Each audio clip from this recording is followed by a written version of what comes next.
Hey folks, welcome back to Only the Best Fantasy Novels. My name is Robin, and today my reread of my favourites from back in the days continues with The Lies of Locke Lamora, the first book of The Gentleman Bastards by Scott Lynch. And decided to reread my favourite fantasy novels, series, whatever you want to call it. It continues to be a gift that keeps on giving. I started this with Joe Abercrombie, and now the next stop after that was Lynch, mainly because the bookish drama Discord actually decided to run or read along of this series, and I was like, okay, I want to reread it anyway, why not jump in. So it's been a blast talking about these books with them as we go through. Anyway, the cool thing is that it's been so long since I read these books, like 10 plus years, that I'd actually forgotten quite a bit of the nitty gritty of them. I remember many of the big events and that kind of stuff, but it's been so long that it was, in a way, it was almost like experiencing it again for the first time. Experiencing it for the first time again, I should say. And that just made it much more worth it. Anyway, what is this book about? So, Comore, City of Wonders, is not a kind place to the destitute, which makes it all the more fateful when young Locke Lamora gets bought by a master thief who decides to train him in the crooked arts to become a master conman before he even enters the second decade, the latter half of his first decade of life. In time, Locke becomes one of the greatest thieves in Comore, but the entire status quo is about to change when a strange individual appears in Comore with a bloody agenda that's going to set the underworld aflame. That's kind of the premise of this book. What's basically going on in here. Let me see if I can break this down and kind of explain why I like this book so much. First of all, and the key to the linchpin to everything is the writing. So Scott Lynch is a really good writer. He has this humorous prose style that I associate with people like Terry Pratchett and Joe Abercrombie, where just the way that they just the way that they put their sentences on the page, their prose, they inject a lot of humor into that, and that just amplifies the story they're telling. Scott Lynch is exactly like that in the way that he portrays so much of these books, so much of the stories in this book. In addition to that, he's pretty good at character work. Like his characters all have distinct personalities, and he has a way of giving them their own unique traits and that kind of thing, and being subtle about it. He doesn't bash you over your head with it, basically. In addition to that, like just the way that he kind of plots out his arcs and that kind of thing, he has a way of when a moment needs tension and all of that, it has it. You feel that the stakes are high, like you're invested and you're there for the ride. He's good in all of that. Now this book is structured in a way that I suspect can be jarring for many people. It has two distinct plot lines.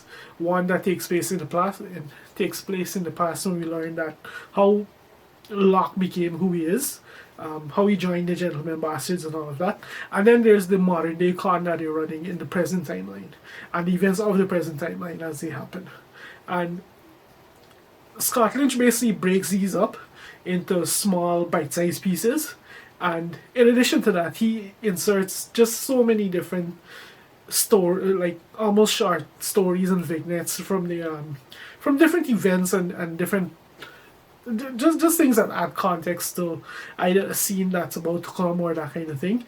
And with these three different elements, it's almost like a deck of cards that he just slaps together, shuffles, and he just sprays it across the page. So you hop between these three different things quite frequently, and for some people that could probably be like whiplash. For me, it kind of helped keep the story going, kept it kind of evergreen, because you're never too long with one section to be bored. Like before, you get exactly what you need from that scene, and then before you can start feeling like burnt out or whatever you want to call it on that section, you're onto a completely different thing. It can be jarring, but after you get accustomed to it, it helps keep the story going. Keep you engaged and keep you motivated to read and find out what happens next, basically.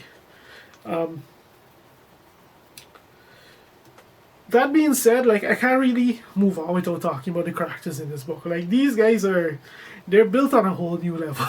Like, it's very much a kind of found family story where you don't necessarily find each other, but at the time of when we start the story, they've already found each other, and once you're one of them, you're one of them. Like, they're you may have known each other for decades, you may have known each other for a couple of years, but once you're one of them, you're one of them.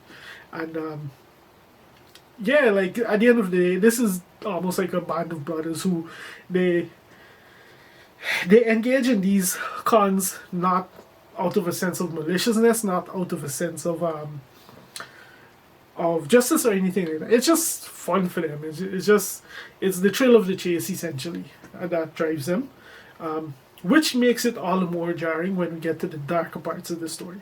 Because as much as this book has high highs where it comes to just the swashbuckling and the flamboyancy and the humor and the camaraderie and that kind of thing with the crew, this is very much a story of the underworld. And because of that, it can get dark, it can get bloody, it can get horrific at times. And Scott Lynch does a good job of balancing the vibe with those two elements of the story.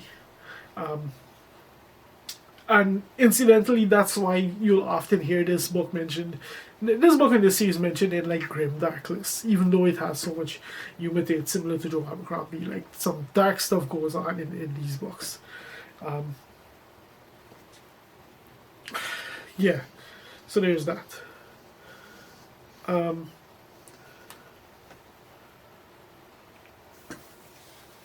What next do I want to talk about? As to the world building, like, it is very much a kind of Italian setting, like a pseudo-Italian setting. It's a world where magic is strange, and it can pretty much do anything, but at the same time it has a pseudo-scientific approach to it. Like, you'll read it when you see, in some regards, and then in others, we have almost like humans existing within the remnants of this ancient magical civilization. They don't necessarily understand. They don't understand, and they almost can't use the things that were left behind by this civilization, whatever it was. But they make use of them. They find ways to make use of them, even though they can't necessarily make perfect use of them. As to how the world itself, how it's structured, like, this is very much a world that has advanced to the point where, like, commerce is king. So capitalism is basically just starting to become a thing, essentially. And with it comes everything that you would expect. Like, there's equal parts beauty, wonder, misery, degradation, exploitation, cruelty. All of these things are just packed in there in different ways. You have, like, essentially your socioeconomic status determines your worth and the quality of life that you have. And as these stories tend to be, like, privilege permits abuse and these kind of things, and your luck and your environment essentially do play a part in whether you succeed or fail. Like, we see this with different characters, minor and major, and the way that they were able to, from what we told of the stories, the way they were able to forge these lives that we see on the pages. But all in all, it's just like a rip-roaring adventure. Like I said, there's equal parts. The highs are high, the lows are low. And this is a story that is going to entertain you from start to finish. It's just so packed with so many twists and turns. And there's so many seeds planted in here that you can tell that there's just a rich, like a rich history for Scott Lynch to draw on, where he if he chooses to write more books. Because as of the point of this video, there's 3 main novels that work as standalones effectively. That's meant to be the first 3 of a 7-book series, and then there's some short stories here and there. But whether we get more in the future or not, it really doesn't matter, because these books work as they are. And that's one of the reasons why, even though it's technically incomplete, you can read it and not be, it's not, you can read it and get a complete story. Even if there are some tangential threads that hint at larger things that you don't necessarily have answers to, they don't matter because they're not a significant part of the story. But at the same time, like I said, there's plenty of seeds planted in here. There's certain things done that you can tell are just going to steamroll into a larger conflict as we go. If we do ever get books to do it, like I said, it's a seed. But yeah, just a really fun, entertaining story. Like so many of the more popular fantasy series and books, just try it and see if it's for you or not. Personally, like I said, this is a reread for me. It's one of my favorites, and the reread just kind of reinforces that opinion. So yeah, that's my take on Lies of Locke Lamora. If you've made it this far into the video, thank you very much for watching, and I'll see you next time.